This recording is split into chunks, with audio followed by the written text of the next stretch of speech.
Muito bem.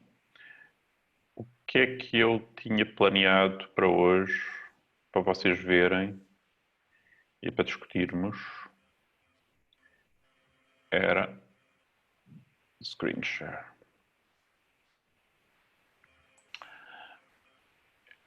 Eram estes. Estão a ver o ecrã agora, não estão? Então, eram estes Object Relational Structural Patterns, em que aquilo que consta isto é como é que as estruturas, no fundo, como é que as estruturas de objetos e as estruturas relacionais se relacionam. Isto, normalmente chama-se isto em inglês às vezes um paradigm mismatch, não é? Ou seja, há aqui um salto, são paradigmas diferentes de representar as coisas e, portanto, é preciso levar aqui em conta como é que eu passo o modelo de objetos para relacional e do modelo relacional para o modelo de objetos. Aquilo que é mais típico, por exemplo, é a forma como vocês no modelo de objeto, um objeto refere o outro. É porque um objeto tem uma referência para o outro. Não é? Uma forma de implementar muitas vezes isto no modelo relacional é ao contrário, especialmente se um objeto tem uma lista de outros. Não é? Se um objeto possui uma lista de outros, aquilo que é no relacional implementado é que cada um da outra classe tem como chave estrangeira este. Não é? E, portanto, existe depois aqui o problema de quando eu vou criar, quando eu carrego o meu objeto para a memória, este objeto tem a lista, eu tenho de fazer queries para ir obter os objetos da lista e os carregar na lista. E vice-versa. Quando eu quero escrever, é? quando eu altero a lista, e agora, portanto, eu altero a lista aqui na zona da lógica de mínimo, e agora quero escrever, eu tenho de ir escrever tudo isto lá em baixo e tenho de saber, no fundo, qual é que é o objeto que eu vou escrever, porque tenho de ter a chave estrangeira para o dono da lista. Vocês podem pensar, o que é que isto me interessa, não é? Porque tudo isto é mudado pelo JPA, não é? Eu, por acaso, recebi aqui um artigo, e isto interessa, porque, quer dizer, é evidente que quando a gente começa, usa tudo isto de forma mais ou menos, pronto, funciona, tudo bem. Mas quando vocês começam a desenvolver a aplicação de uma forma mais exigente, do ponto de vista de desempenho, etc., muitas coisas que funcionam agora vão deixar de funcionar. E vocês só conseguem pensar e raciocinar sobre boas soluções se perceberem o que está a acontecer lá em baixo. Portanto, se vocês não perceberem como é que se estão a fazer estes mappings, o que é que está a acontecer, vocês não conseguem racionar sobre quais é, porque há várias soluções, não é? É isso que a gente está aqui a distinguir. Por acaso, recebi aqui era um artigo que estava aqui a ler, só que posso pôr aqui, para vocês verem, por exemplo, num caso muito concreto, recebi hoje aqui num mail, que eu às vezes assino estas coisas, e para vocês verem, por exemplo, só que é um caso muito concreto, em que, esperem aqui, está aqui, em que, por exemplo, neste artigo, é um artigo que diz Hibernate N mais um query problems, e que no fundo o que começa aqui a dizer é, está bem, tal, eu chego aqui, defino aqui uma classe, tenho aqui uma relação many to one, não é? E depois vou ver, quantas queries é que eu tenho? E vou ver que isto faz aqui 7, 8 queries, não é? Para ir buscar o autor, não é? E os seus... o autor portanto, isto é lazy e, portanto, as suas entidades. E tem a ver com o tema da aula de hoje. Não é? Quantas queries é que eu vou fazer? Só que isto é muito bonito. Se eu tiver aqui um autor com meia dúzia, mas se eu começar a ter centenas, etc., sempre que eu vou buscar, eu tenho de ir buscar centenas. Depois tenho aquela questão do Eager, tenho a questão... Mas no fundo, vocês têm de ter a noção. E depois chegam aqui e eles apresentam várias soluções, né? Em que chega ao ponto de vocês poderem, por exemplo, ter coisas... Claro que isto é Hibernate, depois temos visto que funcionava para o nosso JPA, vocês definirem mesmo a query associada à lista. Ok? Repara, neste caso que está aqui é usar o repositório. Estão a ver? Ou seja, porquê é que vocês podem raciocinar assim? Vocês conseguem raciocinar e decidir o que é melhor se conhecerem o que vamos falar hoje, né? Este tema. Portanto, vocês têm de perceber que tem aqui um modelo de objetos, têm de perceber que tem ali um modelo relacional, têm de perceber que isto parece muito simples, vocês estão a alterar o modelo de objetos, as coisas estão a acontecer no modelo de objetos. Para uma aplicação até uma certa complexidade, vocês não têm problemas nenhuns, quando isto começa a ser de facto exigente. Ou vocês têm a noção do que se passa lá em baixo e começam a adaptar o código. Portanto, é aquela questão sempre que eu vos digo, não é? Eu mantenho as coisas o mais simples possível, enquanto for possível. Quando não é, eu tenho de começar a complicar, não é? Ou a usar soluções mais complexas, não é? Sempre de forma equilibrada. Claro, estas coisas, depois, como vocês veem aqui, como o JPA, permite-vos depois ter aqui vários níveis, não é? E aquilo que acontece, que é simpático nestas tecnologias, como eu já vos disse, é que vocês, no fundo, podem começar sempre a desenvolver uma aplicação completa, raciocinando muito pouco sobre isto. Usam o que ele oferece por convenção ou por omissão e funciona, não é? Depois, quando começam, de facto, a aplicação, mas isso até é a forma natural de fazer as coisas. Vocês primeiro desenvolvem a funcionalidade e tal, põem em produção, as coisas funcionam, começam a ter mais utilizadores, começam a ter mais carga, têm de resolver problemas que não tinham antes do início, mas que, no fundo, ao não pensarem neles no início, podendo depois integrá-los facilmente mais tarde, né, faz com que vocês tipicamente conseguem evoluir rapidamente, ter uma aplicação a funcionar e ter feedback, né, e reduzir o ciclo de feedback. Ok, portanto, são estas as ideias, portanto, as ideias que nós temos aqui para tratar hoje, no fundo, é o mapeamento entre as estruturas dos dois lados, entre estruturas de objetos e estruturas de relacionais. E os vários padrões que a gente vai ver, que estão aqui, têm a ver muito com isso. No fundo, vocês aprenderam a cadeira de programação para objetos, vocês aprenderam a cadeira de base de dados, onde aprenderam o modelo relacional, e agora é perceber como é que eu mapeio estas duas coisas de forma a estar a funcionar, e não é só a forma como mapeio, não é? É também como é que eu me preocupo com questões de desempenho, porque aqui as questões de desempenho depois começam a ser relevantes, porque tipicamente é fácil eu juntar um elemento a uma lista, mas se isto corresponder a eu ter agora, porque repare, o problema da lista é, eu tenho em memória, tenho a minha lista, junto um elemento. Agora, quando vou fazer commit da transação, eu tenho que conseguir distinguir os elementos que eu li dos que não li. Ou seja, e os que alterei dos que não alterei. Como é que eu faço isso? Isso tem um custo, não é? Uma das formas, não é ler outra vez a lista da base de dados, não é? E fico com duas, a que eu mexi e a que eu não mexi, e depois comparo, e depois faço então queries muito específicas, mas já fiz uma query que li tudo. Outra solução, e eu estou aqui a falar de outra solução, é se eu sei que esta lista está ligada a um dependent mapping, eu escrevo a toda, estão a ver? Ou seja, é aquela ideia de que escrever um ou escrever M, mas se escrever só uma vez, é o mesmo. Então, o que é que eu faço? Apago toda a lista que lá está. Depois passamos a tarde toda e ver. Diga? Diga? Não sei, provavelmente não era claro. E, portanto, são estas discussões que são interessantes.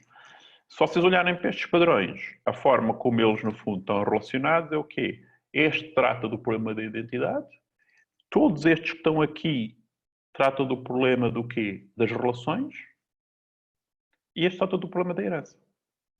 No fundo é como é que eu resolvo o problema da identidade, como é que eu resolvo o problema das relações, como é que eu resolvo o problema da herança. Quando mapeio para a base de dados. Não é? O problema da identidade. Qual é que é a grande diferença que existe na identidade entre o modelo relacional e o modelo de objetos? Conseguem-me responder? Qual é que é a grande diferença que há entre o modelo relacional e o modelo de objetos a nível de identidade? Como é que eu identifico um objeto? Para os objetos temos posições de memória, referências. Pela referência em memória. Como é que eu identifico um tuplo? na base de dados? Por uma chave. Uma chave. E esta chave pode ser o quê? Um número grande ou uma string. Pode ser uma coisa complicada. Ou seja, muitas vezes nas bases de dados, as minhas chaves são meaningful, não é? Ou seja, têm um significado. Eu digo, a chave da pessoa é o número, não é? O número dele. Ou o número de segurança social, ou o cartão de cidadão. Qual é que é o problema que eu tenho agora em mapear estes dois mundos? Qual é que vos parece que é o problema que eu tenho em mapear estes dois mundos, por exemplo? Há vários problemas, não é? Mas um deles... Portanto, num caso tenho referências em memória. No outro caso tenho chaves, não é? Tenho chaves complexas ou atributos complexos. Qual é que é o problema de mapear estas duas coisas? Há aquele desfazamento, não é? Ou seja, na realidade, por exemplo, todo o problema da igualdade, de fazer isto rapidamente, porque se eu chego aqui para a memória, eu para comparar tenho que ter aqui uma estrutura. Reparem, muitas vezes nas bases de dados isto são coisas compostas de várias tabelas, chaves. Tenho aqui um problema. Qual é que é a solução que se faz neste mapeamento? Qual é que é a solução que se faz? Criar uma variável. Criar uma variável. Aonde? Na base de dados. Identity field, não é? Certo? Que fica na base de dados e nos dois lados, certo? E que normalmente quer que esta variável seja meaningless, certo? Não tenha significado. Não é? Reparem, o que é que já estou aqui a fazer? Para poder mapear estes dois mundos, já começa aqui a alterar as coisas dos dois lados. Ou seja, vocês, se não fosse a persistência, vocês não precisavam ter um ID no account. No curso. Certo? E provavelmente também não precisavam na base de dados ter esse ID. Não é? Portanto, este ID existe, ou seja, vocês vão introduzir estes IDs por causa disso, por causa destes problemas que existem. Okay? Qual é que vos parece, quais é que são agora as questões? Portanto, no fundo, o que é que eu tenho é, portanto, se eu tiver aqui algo em memória, eu consigo agora referir nos dois lados, não é? Ou seja, eu consigo de alguma forma mapear facilmente um lado com o outro, porque eu tenho este identificador único, não é? Portanto, todos nós, no fundo, sempre que vocês têm esta coisa de persistência, temos identificador único. Agora, o que é que eu tenho de ver acerca do identificador único? Quais é que são os problemas que eu tenho de discutir acerca deste identificador único? Que tipo de problemas é que eles falam? Se é de facto mesmo único, por exemplo, se tiver sentido, e depois, por exemplo, eles falam do número da segurança social, e que supostamente é o único, mas se houver um erro, ele não vai ser único, porque depois vai ser que alterar. Certo. Ou seja, e aí muitas vezes ele até pode ser único, mas é ser ou não ser imutável, não é? E isso é o que leva a que o caminho seja para ter nomes que não tenham significado, não é? Que são meaningless, certo? Não é? Ou seja, usar coisas meaningful e dizer... Porque depois isto aqui é a questão de a identificação de um objeto mudar, não é? Vocês veem com um objeto nunca muda, o seu endereço não muda, certo? Não é? Porque isso é um problema, porque reparem, como é que um objeto refere a outros? Guarda o endereço dos outros, certo? Se este endereço mudasse, ele deixava de referir outro, não é? Não referia à mesma entidade. Pronto, esse é um problema. Mais problemas que tem esta questão de agora eu definir estes identity fields.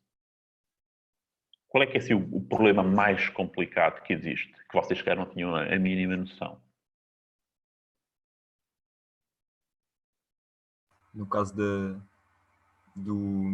fazer parte de várias colunas, de ser parte de várias colunas, e depois nós temos de transformar isso num valor só.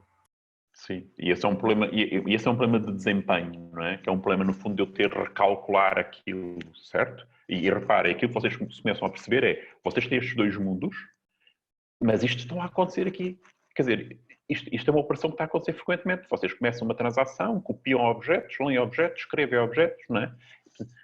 Vocês, é aquela coisa que eu vos digo, que é o que é que eu quero otimizar? Eu quero otimizar aquilo que é importante otimizar. Estas operações acontecem milhares de vezes. Epá, estas é aquelas em que se eu reduzir 1 ou 2 segundos nisto, isto multiplica. Portanto, mais uma razão para eu ter identificadores que são inteiros. Não é? Portanto, eles discutem aqui mesmo a desvantagem de uma string como identificador. Porquê? Porque estamos a falar as diferenças, as questões de comparação entre inteiros e a comparação entre strings. Não é? Que é uma coisa que eu, a priori, quando estou a pensar na minha lógica de negócio, não me preocupo.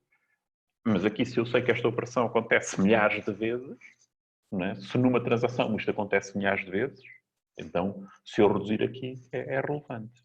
Mas, há um problema complicado, que é um problema que é complicado mesmo. Qual é que é, assim, um grande problema que temos aqui, que é preciso resolver?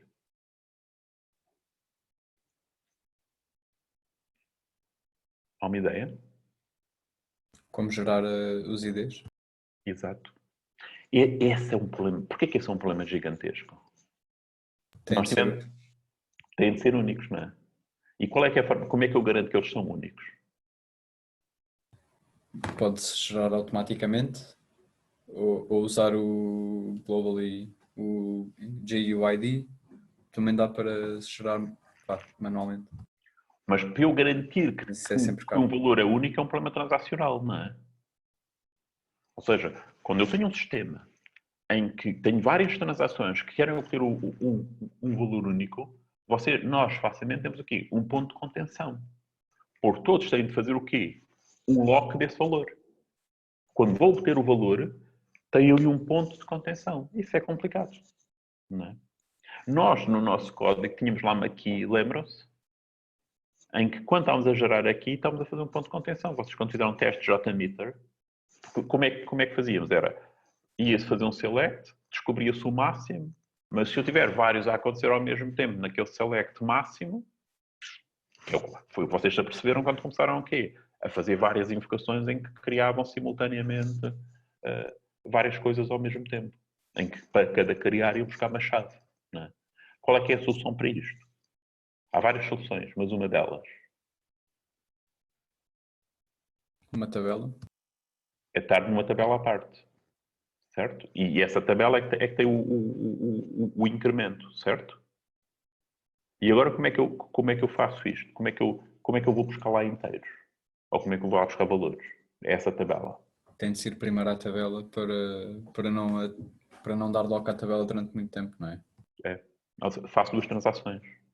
Ou seja, a minha transação de negócio, que é que inclui criar algo, o que é que eu faço antes? A parte em que eu vou buscar o ID não está dentro desta transação. Porquê? Qual é a vantagem? É uma transação muito curta. Portanto, tem menos contenção. Certo? Portanto, sendo uma transação muito curta, e depois tem outra vantagem, que é, reparem, se eu faço isto dentro da minha transação grande e isto aborta, o que é que me acontece? O que me acontece é que eu tenho de abortar toda a minha transação. Se for esta transação curta, eu tento outra vez. Portanto, ao reduzir, é uma coisa que vocês ainda não têm a noção, mas as transações, quando vocês têm estes mecanismos, têm que funcionar muito através da duração. Basta vocês começarem a aumentar a duração da transação e começam a ter conflitos quando não. Certo? E depois tem de fazer undo. Ok? Portanto, há aqui todo um aspecto associado a esta geração que é muito engraçado. Como é que eu resolvi isto? Este é um problema geral. É um problema que vocês têm sistemas distribuídos, como é que geram identificadores únicos. Eles aqui, por exemplo, falam da hipótese de usar identificadores únicos, não é?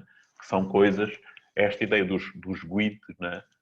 Global Unique Identifiers, é uma parte, é uma área dos sistemas distribuídos em que, na verdade, eu quero ter sistemas distribuídos e eu quero, no fundo, o quê? Não ter sincronização entre máquinas para obter identificadores. E tenho de usar identificadores únicos.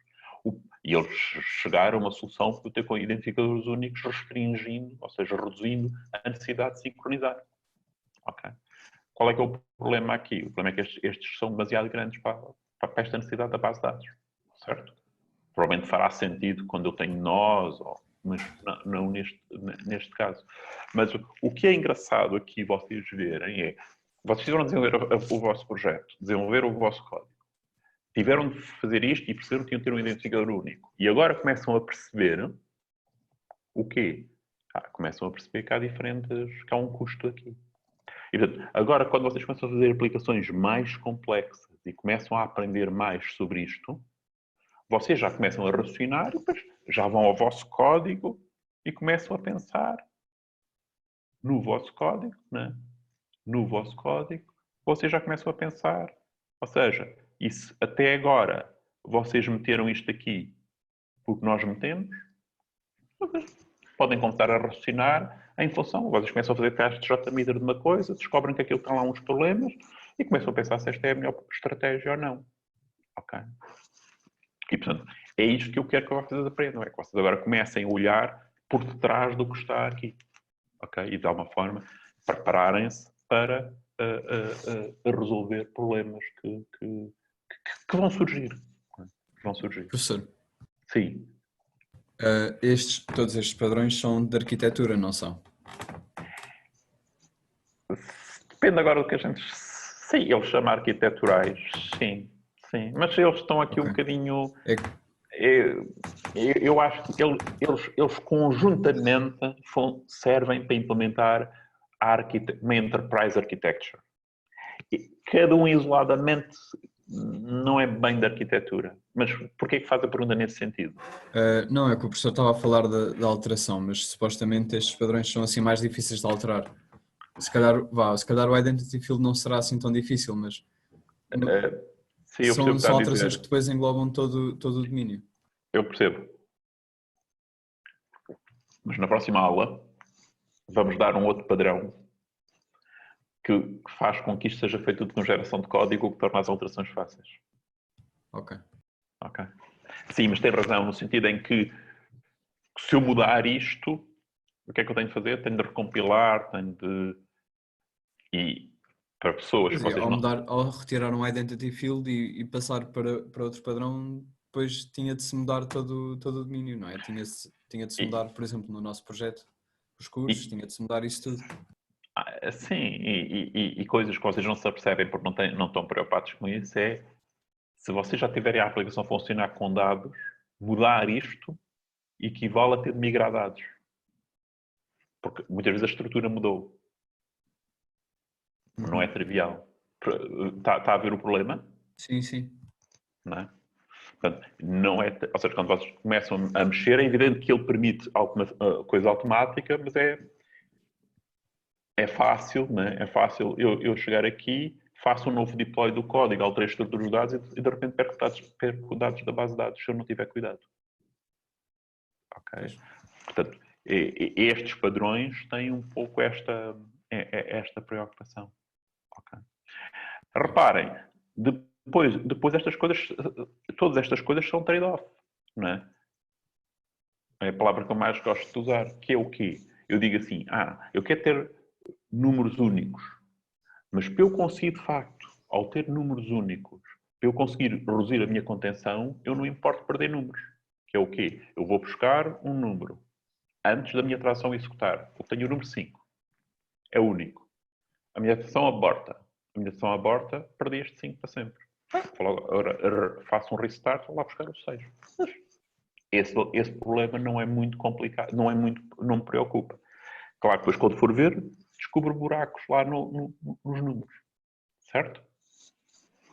Portanto, este getting aqui, né, este padrão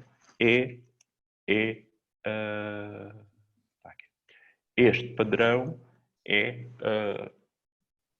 parece quase uma coisa, eu diria quase que irrelevante ou simples, né? E vocês estão a ver a complexidade que está por trás disto. Né? Só esta questão do obter o identificador, pronto, é de facto uma questão complexa. Né? E que vos é dada de borla pelo JP. Mas volto a dizer, depois que vocês têm de conseguir customizar isto. Porque há aqui uma coisa, não é? Todos estes padrões hoje em dia são suportados por estes Object Relational Mappers, não é? E era aquilo que eu vos dizia, vocês podiam pensar assim, eu não preciso disto porque eu vou usar o Object Relational Mapper. Há aplicações, enquanto a aplicação é simples, sim. Quando a aplicação não for simples, é aquela questão que eu vos digo sobre a complexidade de usar Object Oriented Frameworks. É muito fácil hoje em dia usar um Object Oriented Framework da sua forma simples. Quando eu começo a ser mais exigente, eu tenho que começar a perceber o que lá está por trás. E, portanto, é importante vocês perceberem o que lá está por trás. Se não perceberem o que lá por trás, nunca conseguirão fazer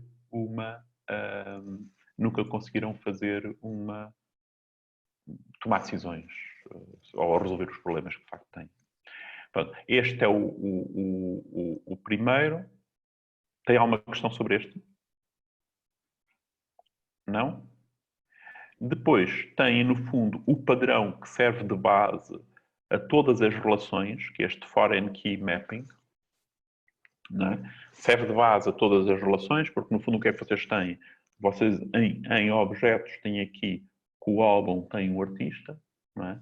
Mas depois em termos de tabelas o que vocês têm de ter é o quê?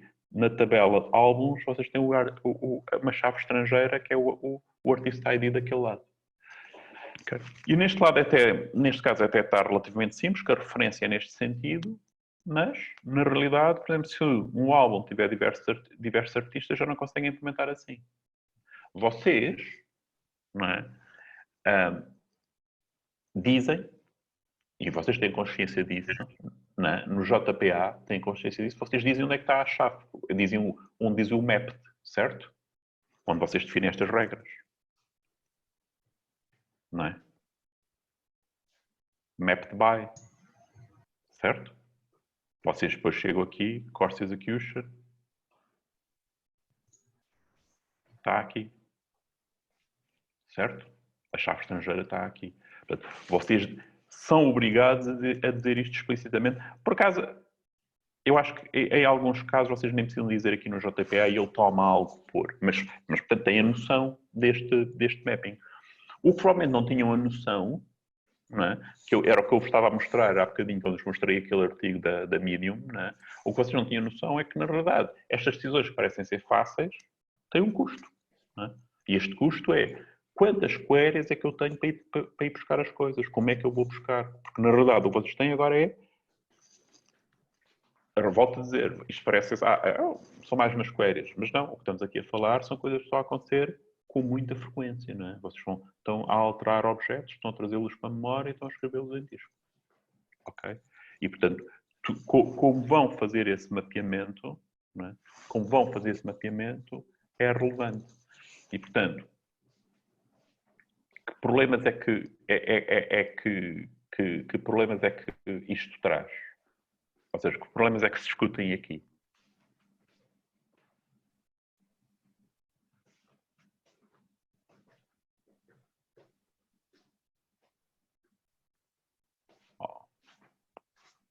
Um dos principais problemas é este problema da escrita, não é? Ou seja, quando eu tenho uma lista em memória, é como é que eu decido, ou seja, e agora a minha versão termina, o que eu tenho é um objeto, tem uma lista. Então isto agora, como é que isto se vê na base de dados, não é? O que é que eu tenho de alterar na base de dados? Certo? Porque eu alterei os meus objetos. Eu posso ter criado objetos da lista, posso ter apagado objetos da lista. Agora, quais é que eu vou fazer do lado de lá? Ok? E, portanto, tenho de alguma forma de conseguir ir. E, portanto, uma forma é eu vou buscar portanto, uma forma é aquela, eu escrevo tudo, leio tudo, não é? Ou melhor, apago tudo e escrevo em cima. Não é? Que se for um dependent mapping. Mas se não, é mais complicado. Não é? E, portanto, há diferentes formas de fazer isto, mas é importante vocês perceberem quais são os preços. E, ao perceberem quais são os preços, vocês depois começam a perceber também, quando fazem as queries, quais são os custos que têm aqui associados às queries. Não é? Ou seja, porque reparem, vocês têm muitas queries escondidas. Não é? Claro, atenção, isto é muito importante. Claro que isto é porque nós gostamos de ter um modelo de objetos. Porque se eu não gostar de ter um modelo de objetos, eu não uso um domain model, não é? Uso uma coisa mais fraca, um table module, etc. E faço queries diretas, e abdico. Esse é o inconveniente disto, não é? O inconveniente, entre aspas, é, de facto, infelizmente, não é? Neste género de tecnologia, quando eu tenho persistência, quanto mais cost-effective alternative because these are just rare and ridiculously expensive, and I feel like for what they pode desligar aí, Tiago? Desculpa. Ou seja, quanto mais eu tenho de requisitos de persistência, infelizmente mais eu tenho de abdicar do modelo de objetos. Ou seja, infelizmente mais eu tenho de apertar o meu código a saber a estrutura. Estão a ver a ideia? Porque o que estamos a falar nestes dois padrões é como é que eu mapeio estas duas estruturas. E tenho aqui a estrutura de objetos. Eu gostaria que o meu código fosse todo de objetos, certo? Quanto mais eu problemas de persistência tenho, mais esta estrutura começa mais a forma como eu codifico a minha lógica de negócio é sabendo o que está daquele lado. Pronto. Na Phoenix Framework não era bem assim. A Phoenix Framework resolveu os problemas muito bem, com muito bom desempenho, mas nestas tecnologias não assim. Diga. Isto acontece porque há o mapping, se está a usar o mapping entre domínio e bases de dados, não é? É porque este mapping... Porque é que acontece isto? É porque, sendo este mapping pouco natural, é normal que o custo de implementar uma operação escrita de acordo com este modelo não se mapeia trivialmente neste modelo. Que é aquilo que a gente vê, sim, que é mas... uma alteração aqui, que é acrescentar um elemento a uma lista que é fácil aqui, corresponde deste lado aqui, ler todos os elementos que lá estão e depois escrever ou seja, não corresponde a uma única operação. E este desfazamento é que traz aqui um problema de desempenho. Sim, mas aí seria o mapper que tinha de regularmente ir verificando o domínio e a base de dados. Pois, agora depende... É possível fazer isso de uma forma com base em eventos, ou seja, sempre que há alguma alteração no domínio, há um evento e o mapper sabe qual é essa alteração e atualiza a base de dados. Aquilo que se passa é, se você partir para coisas não transacionais, aí já não tem estes problemas, não é? Só fica com que problema? Porque o que está a dizer, quando é um evento, aquilo deixou de ser transacional. Como assim? Está a ser que é assíncrono. Pode continuar a haver locking da base de dados. Ou isso não é possível. Mas não pode fazer locking. Não. Porque senão o locking, depois os outros ficam todos pendurados. Não da base de dados toda, mas por exemplo da tabela ou dos rows onde se está a trabalhar. Se por exemplo, se houvesse alguma maneira de um mapper conseguir ouvir quando o elemento é removido e saber qual é que é removido, ele consegue saber. Consegue saber. Vamos ver isso quando formos dar o Unit of Work na próxima aula. Eu consigo saber isso, ok? Mas depois mas o Unit of Work está em memória. Depois eu tenho de ler do lado de lá para fazer as alterações. Eu aqui não consigo fugir muito a esse problema. Ok? Eu apenas consigo fugir a esse problema se fizer muitas coisas São outras soluções. Mas aquela ideia de ter um evento... Bem, ok, então vamos esquecer a palavra evento, porque o evento normalmente está relacionado a um comportamento assíncrono e tornava isto diferente. Okay? Mas, ou seja, sim, é possível eu estar aqui e a capturar as diferenças que eu tenho. E no fim, tenho aqui o conjunto das diferenças e agora escrevo-as. Okay? Mas não dá para mas escrever... mesmo esta escrita, quando vou a esta escrita, o que eu tenho estas diferenças são objetos. E agora eu tenho de ler os objetos do lado de lá para comparar. E se usar o Identity Map, não dá para... Eu tenho de usar sempre o Identity Map. Para ir buscar o mesmo objeto e comparar os dois a ver se houve diferenças. O Identity Map não é atualizado quando há uma alteração na base de dados? Estou a dizer o Identity Map. O Identity Map é outra coisa. Porque o Identity Map é para garantir que só tenho uma cópia do objeto em memória. Isso falamos na próxima aula. É para evitar que tenha duas cópias. Porque está a ver, porque você faz duas queries. Se estas queries vão buscar o mesmo objeto, fica cá com duas cópias. O Identity Map é quando faz a query, a primeira coisa que ele vai fazer, na verdade, a forma como... Isto pouco depende da implementação, mas a minha implementação, eu faço uma query e peço só os IDs. Portanto, no fundo, faço 2 queries. Na primeira, peço só os IDs. E depois, para cada ID, vou ver se já tenho em memória um indivíduo. E depois só vou buscar os outros. Sim. Mas voltando desculpa, peço desculpa. Sim. Voltando à pergunta inicial, não percebi muito bem porque é que não é fazível haver um mapper baseado nas alterações. Mas o problema é este mapper guarda a informação do que aconteceu em memória, certo? Sim. Agora, no fim, eu tenho de escrever isto. Sim. Mas, por exemplo, se o mapper vê que o objeto com o ponteiro tal foi eliminado, ele consegue, com o Identity Map, consegue saber qual é o ID desse mapa ou não? Algumas queries consegue. Pois. Então, por exemplo, se ele souber que esse ID foi eliminado, se calhar ele não tem de fazer o diff inteiro e não tem de fazer imensas leituras, pode chegar simplesmente à base de dados e eliminar o objeto com aquele ID. É o caso em que eles referem quando há referências nos 2 lados. Ok. Quando há referências nos 2 lados, consegue fazer isso, porque na verdade corresponde a uma... Ou seja, se as coisas forem bidirecionais é mais fácil. Ok? Porque o objeto refere o outro. Certo? Enquanto neste caso os objetos não conhecem o seu owner. Certo? Então você vai ter que ir buscar isto para todos. Mas aí nesse caso seria o owner a eliminar os objetos. Certo? Sim. Mas aí depois resolve o problema da referência. Porque o owner sabe o seu endereço e sabe o endereço dos seus objetos. Também pode fazer dessa maneira, sim. Mas atenção que isto vai dar sempre um bocadinho mais de queries do que se está à espera. Ok? Sim. Ok. Pronto, obrigado, professor. Nada. Ok. Mas foi uma boa pergunta, sim. Ok, portanto, este é o foreign mapping. Depois, o que se passa aqui, né, é os casos. Há aqui um caso, que é um caso particular, que é as ações de muitos para muitos, certo? Ok, que é isto que está aqui. Mas isto é basicamente o que vocês aprenderam em base de dados. Aquilo que vocês aqui podem ver mais uma vez é que uma query aqui corresponde a muitas queries, certo? Porque vocês, se quiserem a lista destes skills, têm de ir buscar o quê?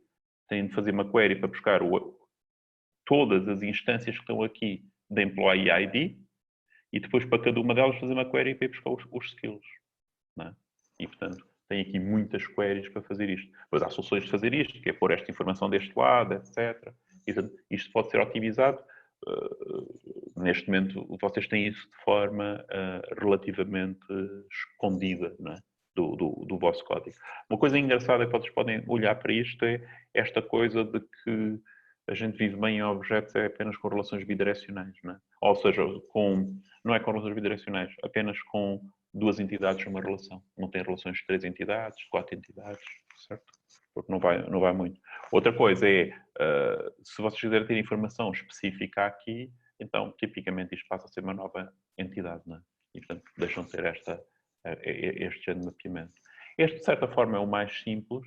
O mais simples não, aquilo que vocês percebem, mas há aqui uns mapeamentos engraçados que são mapeamentos associados a dependent mapping. O que é a ideia do dependent mapping? E isto é relativamente importante para resolver a eficiência. Dependent mapping é vocês olharem para o vosso grafo de objetos e descobrir lá uma árvore.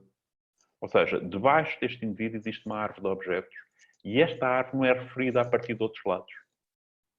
O que quer dizer que este objeto é o dono desta árvore.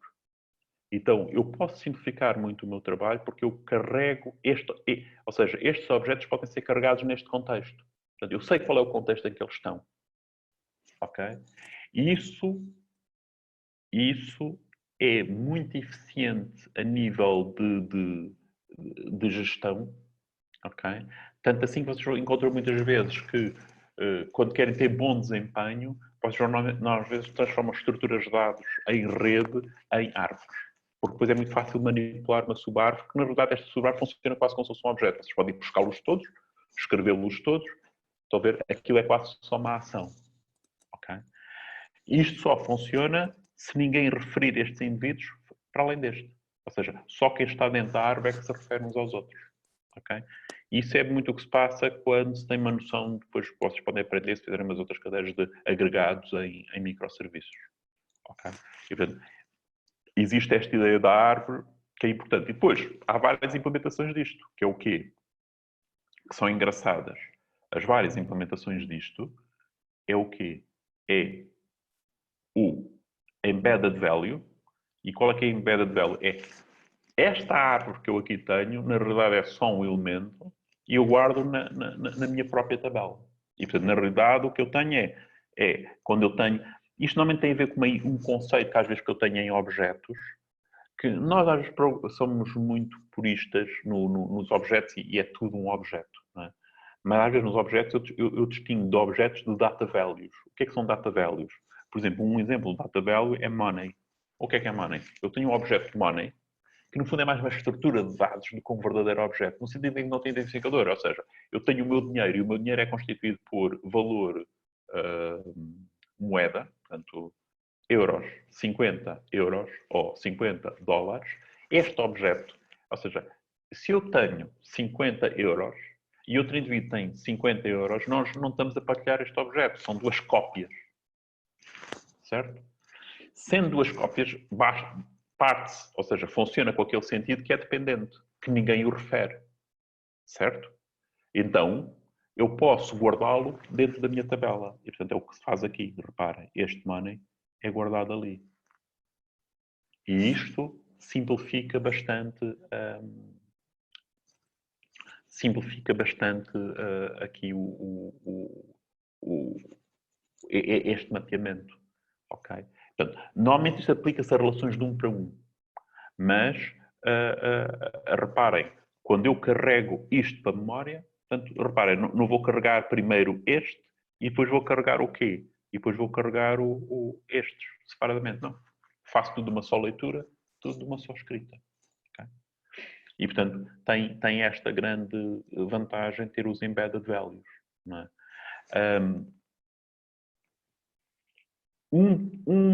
Ainda mais engraçado não, que é, eu não sei se vocês usaram no vosso projeto, é este Serializable Log, que é o quê? É quando vocês têm também não só um objeto, mas toda uma subestrutura e querem guardá-lo cá dentro como um só. Ok? Ao guardá-lo cá dentro como um só, vocês, atenção, hoje o mini teste é ao 12h20, ok? Às 15 a gente para. Ao guardá-lo todo como um só, como é que vocês vão guardar como um só? Vocês basicamente encapsulam e metem lá dentro. Qual é que é o problema disto? Se leram isto. Qual é que é o problema associado a isto? Há uma ideia? Não? O problema é, reparem, vocês têm... vamos só uma pergunta. Vocês no vosso projeto necessitaram disto ou não? Nós no nosso código temos uma coisa destas. Num sítio. Vocês necessitaram disto ou não? Ontem Nós não usamos. Mas ontem uma pessoa apareceu-me com uma coisa destas e eu disse, pode fazer assim. Não sei se aquela era uma boa solução. Mas o que é que essa pessoa tinha? Tinha um objeto domínio que tinha lá dentro um atributo que era uma lista de strings. Qual é que era a solução menos bonita? Eu pegava nesta lista de strings, cada string definia um objeto persistente, definia uma relação de 1 para muitos, ou seja, ia definir um objeto que tinha lá a string dentro, e ia definir uma relação de 1 para muitos para esse indivíduo, e depois, certo? Mas a minha pergunta é, mas se aquilo é uma string, ninguém refere aquela string a partir de fora. E o que eu disse é, então porque não serializa? Não sei se era uma boa solução, porque eu não sei como é que apareceu ali aquela string, mas pronto. Aquela string não, aquela lista de strings, não é? Mas a solução é, então porque você não serializa tudo isso e guarda lá dentro. E quando puxa para fora, serializa. E quando vai escrever, serializa e mete lá dentro. Ok? Estão a ver aqui a solução para isto? Qual é que é o problema disto?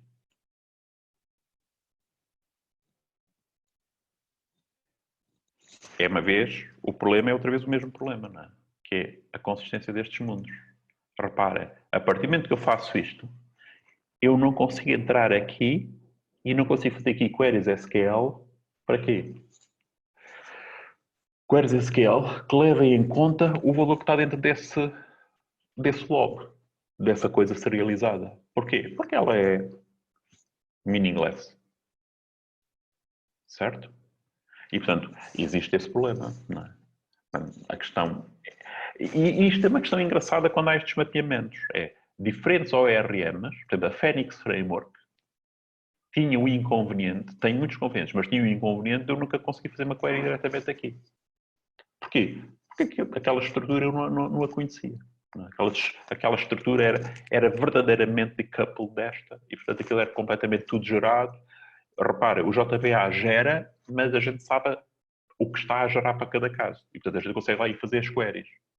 Embora, às vezes, temos de ter cuidado, não é? Porque que é aquela diferença entre se vocês virem, é aquela diferença entre se aqui vocês têm native ou não. Não é? Quando estão native, diz que vocês conhecem a estrutura do lado de lá. Se vocês não puserem native, têm de se referir aqui, a entidades do lado de cá. Portanto, existe sempre este trade-off aqui. Okay? Existe sempre este trade-off. Já algum de vocês fez isto em native ou não? Eu acho que houve uma vez alguém que perguntou e eu disse que tinha de tirar daqui um native. Porque aí, quando se refere aqui nesta query, já não se refere a courses. Tem de referir aqui, a curso. A course. Certo? E, portanto, existe este trade-off entre os dois lados. E, portanto, quando eu tenho aqui, quando eu estou a serializar isto, eu estou a perder essa hipótese. Okay? O que é que eu ganho? Epá, ganho, reparem, qual é que é a vantagem? Já viu que é se agora a pessoa que me perguntou isto tivesse de ir criar uma entidade de domínio para cada um deles e depois quando ia obter, tinha de ir fazer... Quer dizer, manipulações SQL disto às tantas eram completamente idiotas. Não é? E portanto, ok, meto tudo ali dentro. Agora, ao meter tudo ali dentro, quer dizer, quando eu carrego isto para a memória, o que é que eu tenho de fazer? Tenho de pegar neste blob e quê? E deserializá-lo. E depois há aqui duas soluções. Uma é se isto é de facto serializado para binário, se é ASCII. Se for ASCII, eu posso, ao ter aqui uma coisa em ASCII, eu posso mesmo assim poder fazer algumas queries, não SQL, mas o que eu discuti aqui, ok? E eu não estou muito por dentro dessa tecnologia, não sei se evoluiu ou não, mas é que se eu serializar para XML, o que eles discutem é que há algumas versões do SQL que podem depois lá dentro ter XPath. Uma pergunta, vocês já usaram XPath em alguma cadeira ou não? Já fizeram queries sobre SQL, sobre XML? Já devem ter feito, não? Pronto. Respondam lá só para eu saber, para eu também saber o que é que vocês já aprenderam. Vocês já aprenderam XPath? Acho que não. Não, ok. Não, Pronto. XPath é uma linguagem de query de XML. O XPath não anda muito diferente da forma como vocês fazem questões sobre o DOM. Por exemplo, quando vocês estão a usar o Cypress e estão-se a referir a elementos lá dentro, o primeiro elemento, o children, o parent, estão a ver isso? Para vocês poderem dizer o elemento onde vão fazer as coisas. Aquilo aproxima-se à ideia do XPath. No fundo, o que é? Vocês têm uma estrutura em árvore, tipo XML, naquele caso é HTML, whatever, e é a possibilidade de vocês referirem, eu quero aquele elemento. Ok? E, portanto, nesses casos, em que vocês não usam aqui binário, mas usam aqui um formato, que é um formato, por exemplo, XML, há linguagens de query que têm essa vantagem. Portanto, se forem para essa decisão, poderiam depois escrever alguma query SQL que lá dentro tinha um where e depois se calhar tenham lá uns operadores quaisquer que permitem dizer, ok, eu sei que aquilo que lá está dentro, este atributo é na verdade XML e portanto agora quero fazer uma query aqui. E portanto ele consegue devolver os que lá dentro do XML têm não sei o quê. A questão é necessário ou não é? Pronto, isto é tal coisa. Não é? Se eu for um grande adepto de objetos, não é? Então, o que é que eu penso? Se eu for um grande adepto de objetos, eu quero fazer tudo. Se eu for um grande adepto de objetos, eu quero fazer tudo como? Desculpem. Eu quero fazer tudo aqui. Portanto, para mim, eu nunca quero fazer queries diretas na base de dados. Claro, depois tenho o desempenho. Não. Se não, eu quero fazer, então quero ter isso. Não. Há uma coisa que nunca venceu muito, mas que há 20, 30 anos havia investigação, que era ter base de dados de objetos. Numa filosofia de base de dados de objetos, todos os mapeamentos eram serializable. Portanto, vocês basicamente não vos interessavam o que era a base de dados. A base de dados era uma coisa serializada. E, portanto, basicamente depois quando eu leio a base de dados, copio a base de dados para a memória, que tem objetos, no fundo. A única coisa que eu tenho persistente é uma serialização do meu grafo de objetos, que vocês conseguem fazer. Provavelmente em alguma cadeira serializar o grafo de objetos e guardar-o num fecheiro e depois leio no de volta. O problema disso é que depois há aquele problema transacional, né? E as bases de dados dão-me tudo isso. Ok? Estão a ver o Serializable Lob? Portanto, o Serializable Lob tem aqui algumas vantagens de eficiência, no caso em que é binário, né? No caso de não ser binário, no caso de não ser binário, é menos eficiente, mas podem fazer as queries. No caso de ser binário, tem um problema aqui, que é um problema complicado, que é, vocês estão a serializar aquela estrutura que tem a ver com o vosso código. Portanto, vocês precisam do vosso código para saber deserializar. Se o vosso código muda de versão e alteraram a estrutura do vosso código, vocês podem nunca mais conseguir deserializar o que guardaram do lado de lá. Portanto, ou seja, o processo de evolução pode ser um bocadinho mais complicado. Ou seja, quando estão a mudar a estrutura, têm de ter cuidado para deserializar, para depois deserializar um novo valor. Ou seja, têm de conseguir migrar toda a estrutura da base de dados também. Portanto, eu já vos disse, falei aqui do problema que é migrar a estrutura da base de dados quando muda o modelo de objetos. Neste caso, esta migração inclui ir olhar lá dentro daqueles blobs, desconvertê-los e convertê-los para o novo formato e voltar a guardá-los. Okay? E, isso quer dizer que vocês só conseguem fazer isso se tiverem o código do lado de cá. Né? Sem terem o código do lado de cá, as coisas não são fáceis. Perceberam isto? Sim? Há uma coisa que eu não... como eu vos digo, eu estou a usar... Eu trabalhei sempre com a Phoenix Framework, estou a usar o JPA este ano pela primeira vez também. Pronto. Mas, provavelmente, da mesma forma que nós temos... Ontem, depois, na sequência daquela pergunta que me fizeram, eu fiquei a pensar, não fui investigar ainda. Da mesma forma que eu tenho isto aqui, provavelmente o JPA também me dá aqui anotações para eu definir automaticamente serializações. Ainda não fiz a query para procurar isso. Mas, claro que eu posso fazer isso, mas se calhar não me admiraria. Não me admiraria porque, isto, né, é uma tecnologia evoluída que existe para suportar o quê? Estes padrões que o Martin Fowler tem para aqui, certo? Portanto, não me admiraria que eles forneçam mecanismos automáticos para fazer isto. Está bem? Ou seja,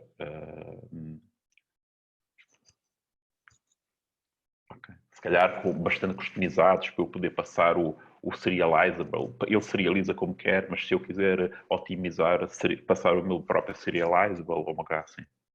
Não me admirava. Não vou fazer a query agora, mas não me admirava. Okay. Questões sobre isto? Tá? Agora, qual é a última coisa que está aqui? A última coisa, no fundo, é como é que vocês mapeiam a herança. Não é? E, portanto, o mapeamento da herança, reparem, este é o outro mismatch, não é? Que eu tenho o quê? Tenho as minhas estruturas. A herança é uma coisa de objetos, é relacional, não existe herança. Não é? No fundo, é como é que mapeio isto para relacional. Não é? Como é que vocês implementam a herança relacional? Há várias soluções. O que também é engraçado aqui pensar é os problemas associados a isto, não é?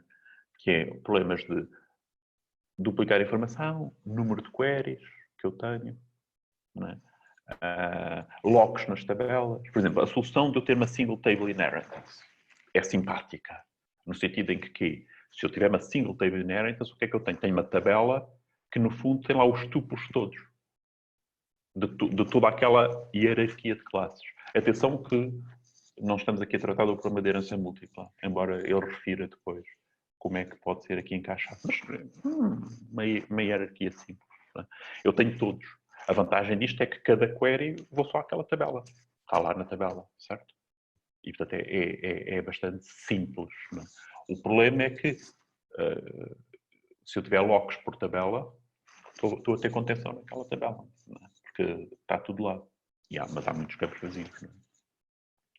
É evidente que portanto, isto é o single table inheritance, em que, no fundo, vocês mapeiam toda esta estrutura numa única tabela. Não é? O que será normal que, por exemplo, club, que está ali, para todos os indivíduos deste lado, nunca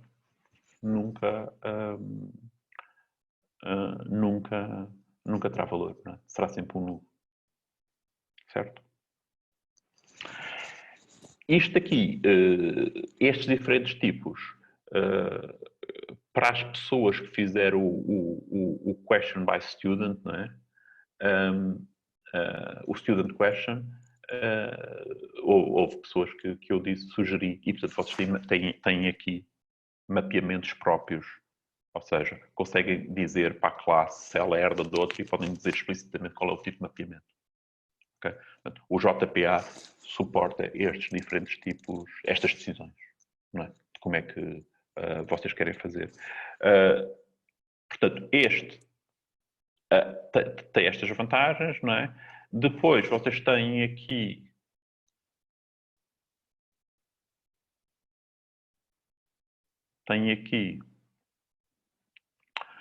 o Class Table Inheritance, em que, na realidade, tem uma para cada, não é? E isto, qual é que é o que é que isto corresponde? Devo fazer uma query aqui. Se eu quiser fazer uma query, tenho de fazer o quê? Joins? É preciso fazer joins, não é? Porque, não reparem, a única forma de eu tenho de fazer isto é com chaves estrangeiras, não é? Ou seja, estes indivíduos têm de ter uma chave estrangeira para os outros, certo? Porque é o mesmo, não é? Isto é a mesma entidade. Tenho de fazer joins, não é? Portanto, tenho de fazer joins, tenho esse preço, não é? Não tenho buracos, não é? Não tenho nulos, não é? Eles também falam aqui do problema da identificação única, não é? Porque agora há aqui o problema do identificador único, quando eu passo para o entity, não é? Porque na realidade eu vou buscar este indivíduo, não é? E tenho aqui, portanto é preciso gerir esta questão aqui da chave única, não é? Ok. Se eu tiver este caso aqui, o Concrete Table Inheritance, já não preciso fazer joins, certo? Ok. Tenho o problema das identificações. Porquê? Eu, na verdade, quero poder ter uma única identificação. Certo? Porque vocês, na verdade, querem ter só todos o mesmo, não é? Embora estejam... Ou seja, têm identificação única. Mas vocês veem aqui vantagens e desvantagens. Vocês têm uma questão sobre estas formas de fazer ou não?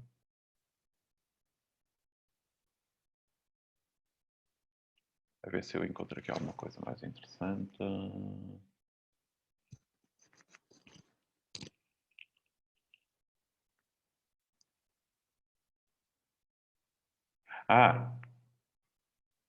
Sim, neste caso, vocês estão aqui a duplicar, não é? Aparece, os campos estão duplicados. Mas pronto, agora vou-me repetir. Aquilo que eu acho que aqui é interessante é abrir um bocadinho as perspectivas. E eu acho esta forma como estamos a dar este ano interessante. O ano passado a gente tinha uma grande preocupação de dar primeiro isto e depois vocês fazerem a aplicação. Eu acho que isto é melhor, porque é melhor vocês fazerem as coisas às vezes um bocadinho sem perceber o que está a acontecer, a tecnologia permite. E agora, ao verem isto, vocês conseguem raciocinar. E ao contrário, vocês basicamente estavam a ver muitas coisas, mas não tinham sensibilidade. E eu acho que, ainda não terão muito, porque estão a começar, mas eu acho que neste momento vocês já terão alguma sensibilidade para este tipo de coisas, porque já eu fiz assim e começam a perceber o que está por trás. E, portanto, eu acho que aqui é mesmo muito importante vocês olharem para isto e saberem, porque o que eu vos digo é, epá, este conhecimento é tão mais importante quanto mais a vossa aplicação progride e necessita de resolver coisas mais complexas. E quando começa a resolver coisas mais complexas, vocês vão ter que começar a pensar nestas alternativas, porque há muitas alternativas para fazer isto. Portanto, não é uma única alternativa, há muitas alternativas e, portanto, cada uma tem as suas vantagens e desvantagens. Estas frameworks, volto a repetir, têm a vantagem de que me conseguem fazer aplicações muito rápidas em pouco tempo em que eu não percebo nada do que se passa lá dentro. Mas pronto, mas funciona para coisas simples, né? Porque tudo isto é gerado, etc. Eu ponho aquelas anotações, a gente deu-vos o código, vocês fizeram igual, ok? Mas agora está na altura de evoluir. Questões?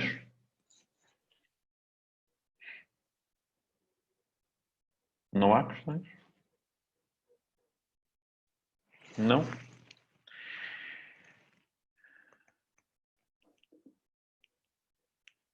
Posso fazer uma questão sobre o projeto? Então deixa-me só fechar aqui, para eu parar aqui a gravação. Ok.